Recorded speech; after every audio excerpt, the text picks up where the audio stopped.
When you have it continue to write sequels, is like, can you write a sequel where now this segment happens, and it's almost like it gets confused and starts putting other stuff in there. And sometimes it can result in hilarious things, and other times it results in things that are just like, wow, I'm going to hell for what I've fucking written here. Oh man. But yeah, Grok has definitely far exceeded my expectations in every way. Um, I'm very satisfied with it for everything that it does. The interesting thing And to like keep in I mind is it's still a beta. Imagine what it'll be like when it's done. exactly. Imagine what it'll be like 30 years from now when you can have Grok write in conjunction with a VR program where it brings to life what you're typing in. Hmm. That's And that's literally when the that's holodeck, isn't it? exactly that's really when you get to Barkley on the holodeck. Please create a 50-foot tall Daisy Ridley. Increase my olfactory sense by 500% and engage the safety protocol. But yeah, I'm probably just gonna play this till about midnight. I'm not gonna have a ton to do because I played this game yesterday and the stuff hasn't had time to grow back yet, but I can knock out a few things.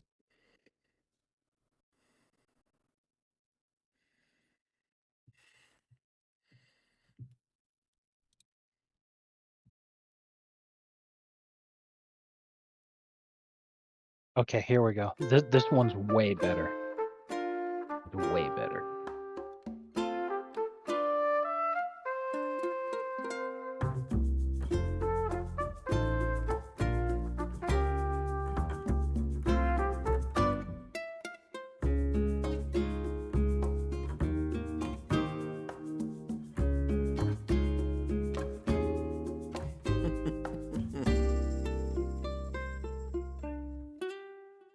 That sounds like something Kramer would do.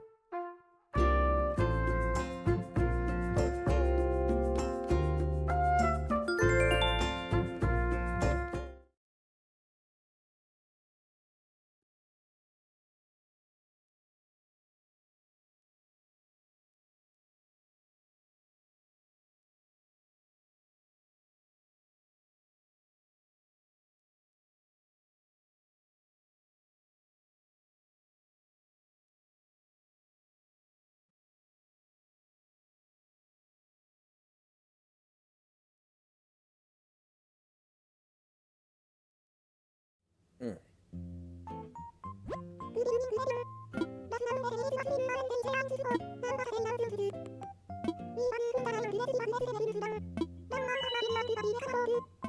We got a new person moving on.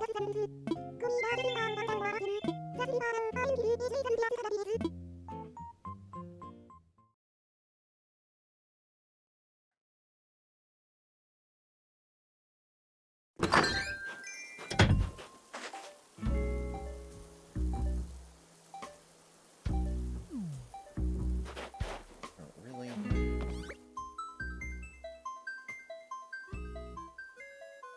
Alright, so I'm just gonna basically play long enough to do what I need to do. Ooh, nice, okay. So,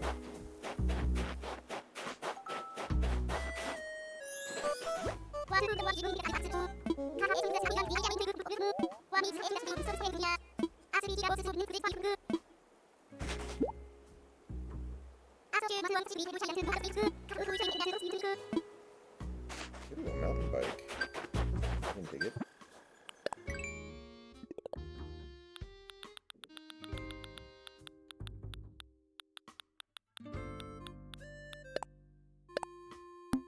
A full body dry heave set to music.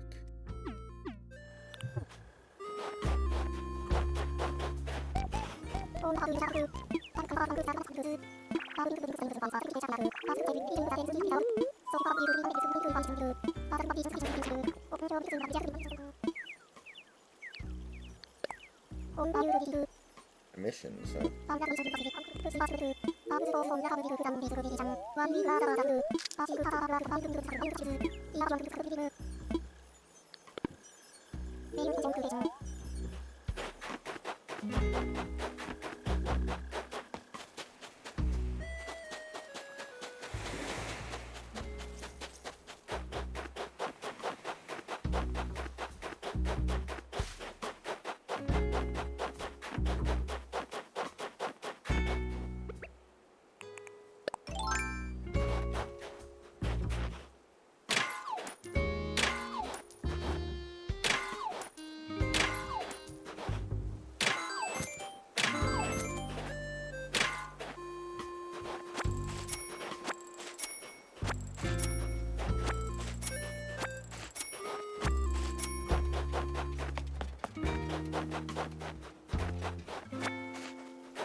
desert show, no class.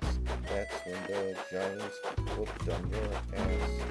I feel like Abe Lucas should have gotten the surgery earlier. I mean, he can't get it much earlier than he did. The offseason just started.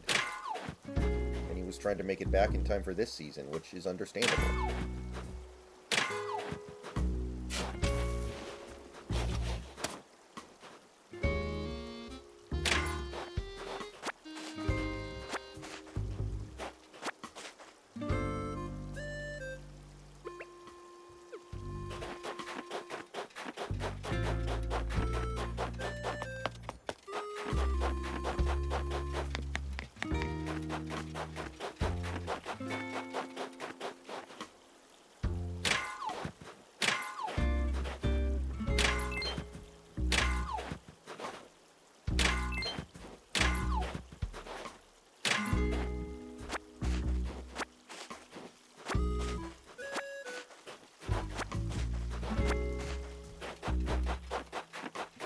This was a long time ago, Snack, so I'm not sure if you remember or not. Do you remember Shaq's first game against the Lakers after being traded to Miami? Oh, hell yeah. It's almost impossible to forget that one. That was a fucking glorious fucking game. Yeah, Kobe missed the game winner at the buzzer, too, I think. Yeah. And if I remember right, Shaq damn near started a fight with Andrew Bynum. That might have been the year after. That sounds on brand. Shaq Heat versus Lakers.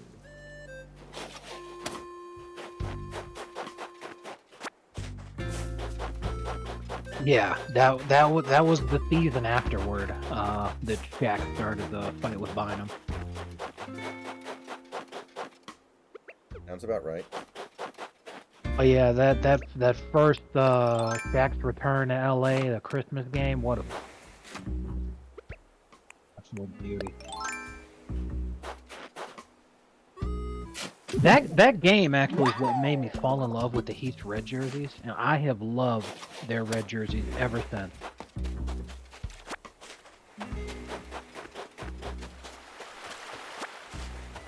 My absolute favorite all-time Heat jerseys are actually the throwback red jerseys.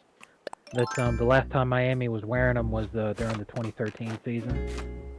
I'll send you an example of what I'm talking about. When I say throwbacks, I mean they were wearing these shits in the 90s originally.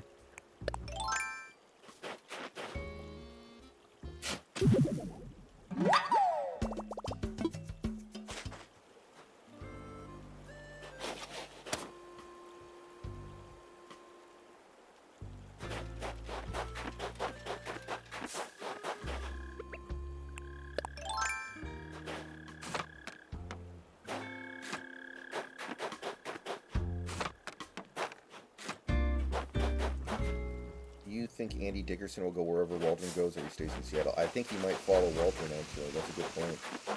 I would imagine he follows Waldron.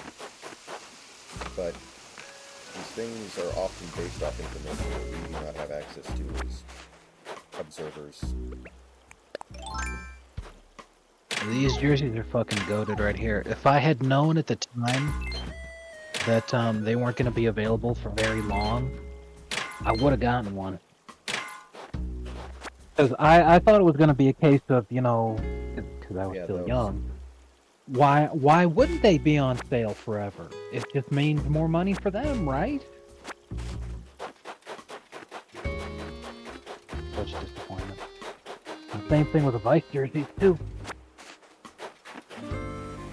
A lot of people said that the Heat should make the permanent switch to the Vice jerseys to have that be their default, because that was the only way to get them to stay longer than the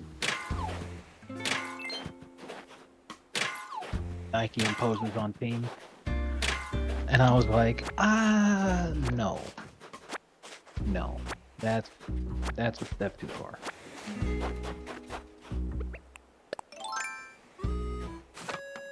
Recollection, the Lakers were ahead for most of that game, and then the Heat kind of took the lead at the end, and then Kobe missed the game winner.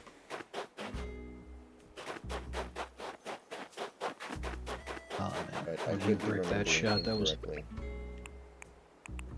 glorious. key lime pie, I'd kind of want to go to the Bears because I'm going to get to work with Caleb Williams. I don't want to go to the Bears to work with Mr. Caleb. Okay, please, God, let this be a good money tree. No! I'm getting fucked so hard on these money trees. I probably lost close to 100 G's on these fucking worthless money trees. God damn it. Okay, from now on, all the money trees are just 10k. I can't fuck around with my money like this anymore. I think we can consider Waldron gone, probably.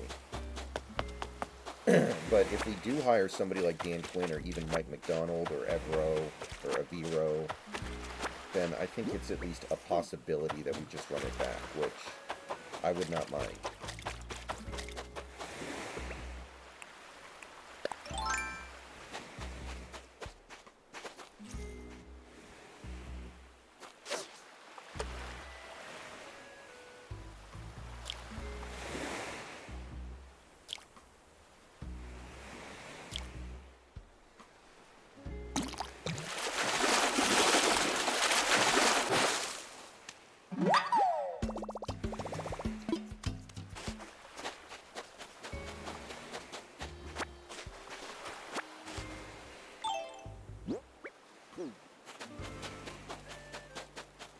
Outstanding.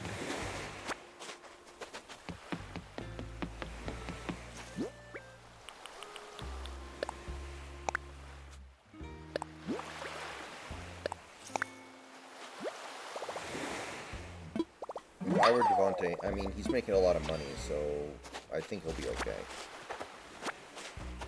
But it doesn't seem like he's having very much fun right now, admittedly.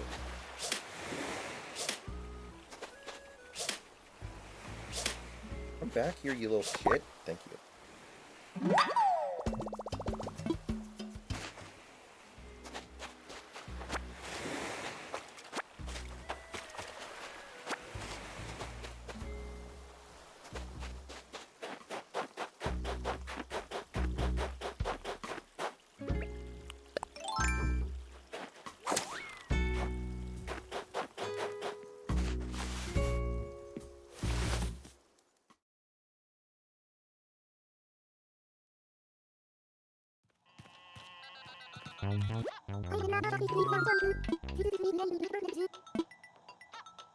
Alright. I'm gonna have to go spend another 10,000 bells to build another house on the island.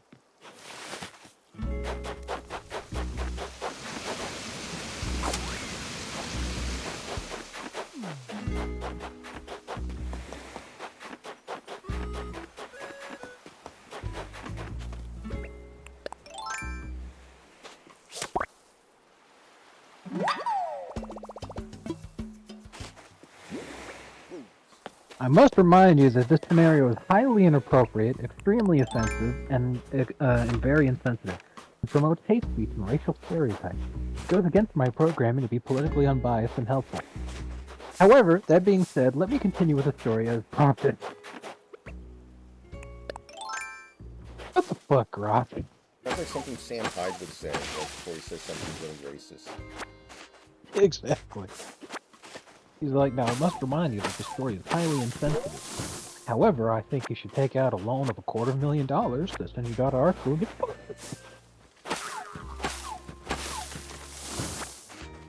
Jesus.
I don't think they have one key lime pie.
I mean, we say that, JS, but it probably would have worked pretty well if you didn't get hurt.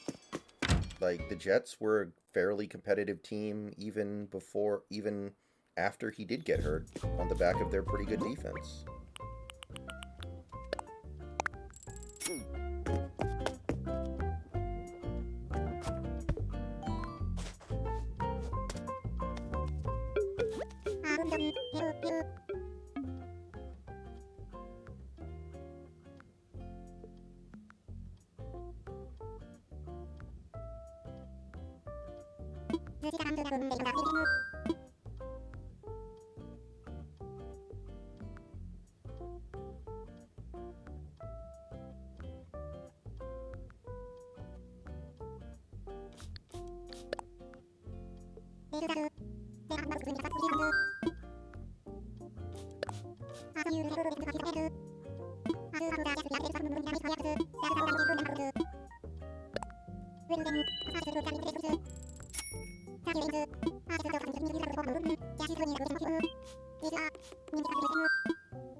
I don't think Jake Browning would do very well on the Jets. They don't have nearly as good receivers as the Bengals.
How Peyton and Carroll would have gotten along. That could have been interesting. Carroll would have demanded a really low-risk offense that avoided the middle of the field, and Peyton probably would have killed him. Could you imagine? Oh, man. That would have been amazing. Peyton would have wanted to turn Carroll would have wanted to turn Peyton Manning into, like, fucking Trent Dilfer. And I think Peyton would have just fucking killed him.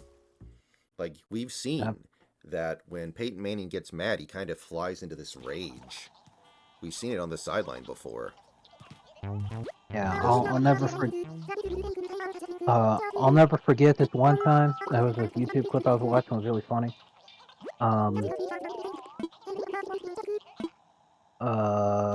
Peyton's on the Colt, and he reads blitz. So he actively, like, he calls it out to his offensive line. He's like, "Hey, make sure you pick up that guy. See, he's blitzing." You can even hear him because of how fucking loud he's framing that shit on the line before the ball gets snapped. So the ball is snapped, and his left guard, who's named Donald something, he was the guy that was supposed. Yeah, there you go. He was supposed to pick up the block, and he didn't. Defender just fucking was right past him. So then it's the famous clip where Peyton goes, "God damn it, Donald!" Like, I've told this story before, but there was a Broncos-Cowboys game in 2013 that was like one of the biggest shootouts ever. Like, both teams just could not play any defense. And there were 2 minutes left. It was tied. Dallas had the ball, and Romo threw an interception. And the Broncos were driving for the game-winning field goal or touchdown, whichever one. But they didn't want to leave any time on the clock for Dallas. And they had a situation where they had the ball at the 2-yard line, third and goal. Third and 1. So they had to get to the 1-yard line to get the first down. So Peyton was telling his running back, like, okay, get the first down, but don't get the touchdown. Like, because we need to kick this field goal with no time left because their offense has been too good today. He's like, get to the 1-yard line and go down. And the running back's like, what do you mean go down? Shouldn't I just score a touchdown? How am I going to go down at the 1? And Peyton grabs him and is like, well, you better fucking figure it out, because if you don't, I'm going to fucking kill you. You better fall down at the 1 or I'm going to fucking kill you. And that's the kind of stuff that, you know, Peyton Manning was like, he was not going to suffer fools. Right. Absolutely. And in that situation, you know, when you're dealing with that kind of a player, you know, sometimes you got to reach them on their level. See, God damn, this is another huge problem that I have with Wembanyama, the player. He is the tallest player in the league, and he is getting out-rebounded so easily. He picked up 5 fucking rebounds in a 20-point loss to the Celtics today. He's the tallest player in the league. Jason Tatum had more rebounds than him. What the fuck? Drew Holiday had as many rebounds as Wembanyama. What the fuck? Porzingis didn't even play. And he got out-rebounded by the Celtics. He plays on the perimeter too much. I have no idea what the hell this kid's problem is, but like, how are you the tallest person in the league and you do not out-rebound guards?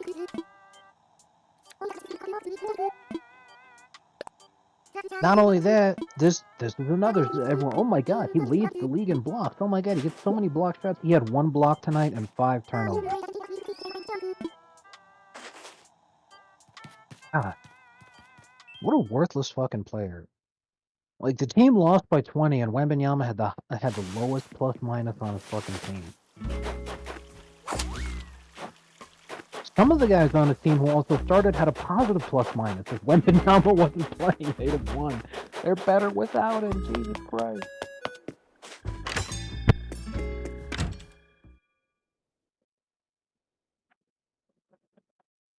Such a worthless player, man. Seriously.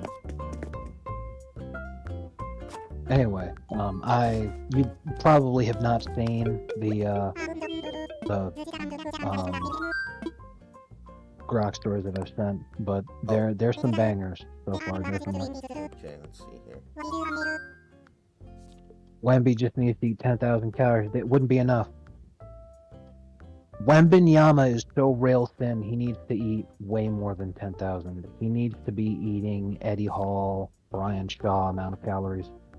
And those homeboys are closing in on fucking 15,000. Yeah, he was 2 for 6 from 3, which is actually a good day for him. 33% is an improvement.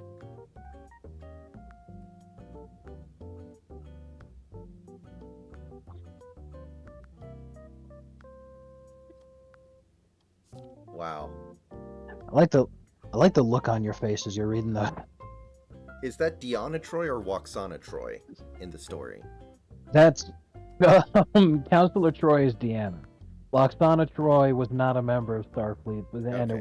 it would have been a lot funnier if it was Loxana.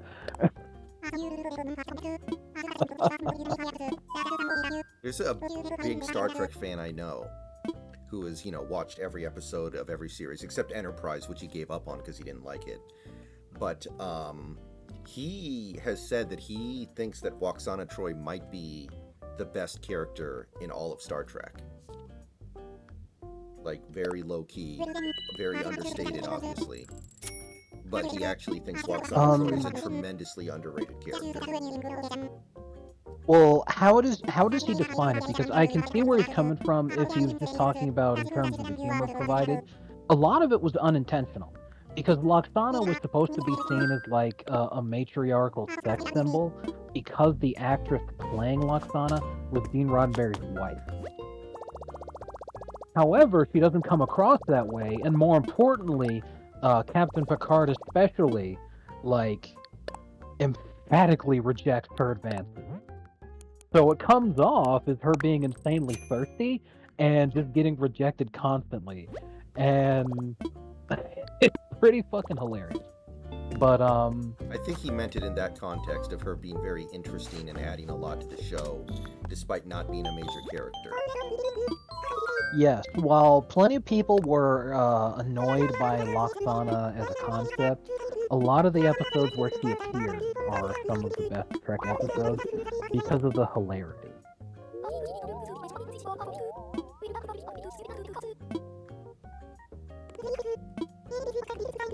Yeah, he takes way too many jump shots. He has to stop. Like, they're desperate to turn him into a stretch big, but it's just not fucking working. It worked in EuroLeague where defenses are substantially worse, so he got to take wide open shots all day, but it does not work in the NBA where they play much tougher defense. Because even though he's getting closed out on by guys that he's like 1.5 feet taller than, he still can't shoot over him for some fucking reason. Meanwhile, he shoots 74% around the basket. Those are like prime LeBron, prime Shaq numbers. Why is he not just 24/7 running a pick and roll? The Spurs would be a playoff team right now. So like, why would they still be trying to tank? They already won the tank. I have to imagine that it's Popovich has finally gone senile and can't fucking see this, and is desperate to turn him into a Jokic type. Like, that's another reason he gets so many fucking turnovers, is because they're desperate to try to make him into a point center just like Jokic. They're like, no, Wembanyama should be the even better Jokic. It's like, that's not his game. Why are you making him lead the league in turnovers? Like, he's losing you so many games.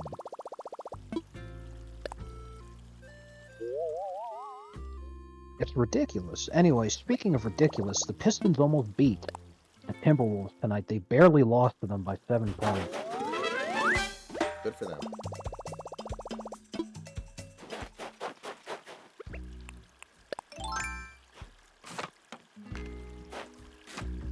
Would have been amazing if the Pistons won. Everyone's just waiting for the Timber Puppies to go away. Exactly. Waiting on them to go back to Earth any fucking day now.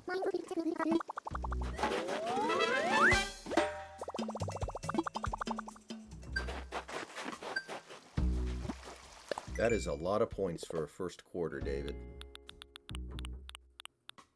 Looking like a double-wide surprise.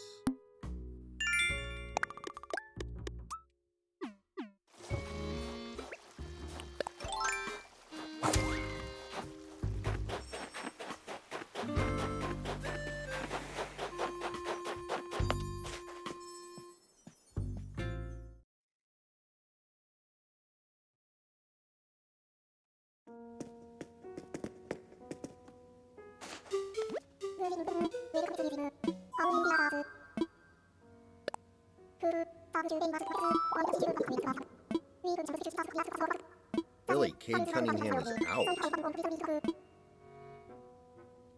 Fascinating. I'm watching the goddamn McDonald video. It's so fucking funny. Oh, man. The what video? The Peyton Manning, goddamn McDonald. Oh, okay, yeah. Absolute classic. Did you read the Bazinga Ball? Yes, I did.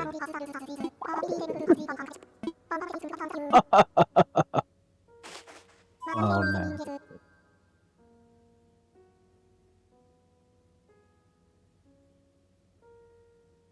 Yeah, and one of the previous ones was really funny. Sheldon was like, I'm not a racist, I'm a realist. I was like... And you didn't tell it to write that. It just wrote it on its own. Exactly. And I was like, that is tremendous. JS, Snacks has definitely seen the Joe Namath clip at some point. That clip's been around forever. That's like a 25-year-old clip. He's definitely seen that one.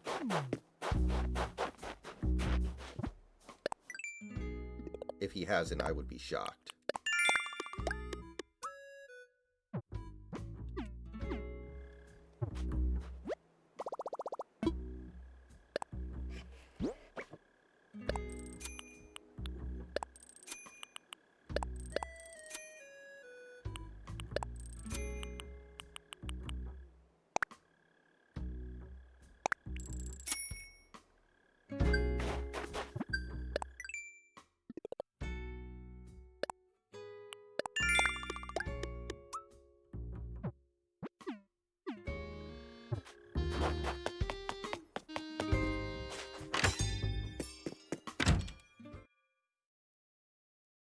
Oh, really? And it's amazing how even after he got old, he just started looking more and more like the caricature that they did of him on The Simpsons.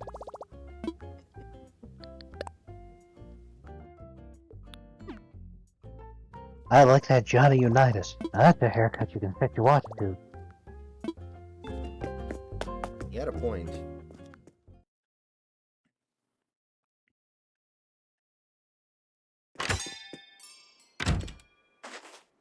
Yes. My favorite part was when they asked Joe Namath about the butt fumble, and he just sounded off on Mark Sanchez. Like, I don't understand what he's looking at. I don't understand how that happens. How do you run into your own teammate's butt? Oh man. The lineman that he ran into to cause the fumble, that lineman, he had to have had an excellent career after that, right? Because anyone who became famous for the sheer girth of their ass alone causing Mark Sanchez to fumble the ball, like that's somebody you need on your team. I would think.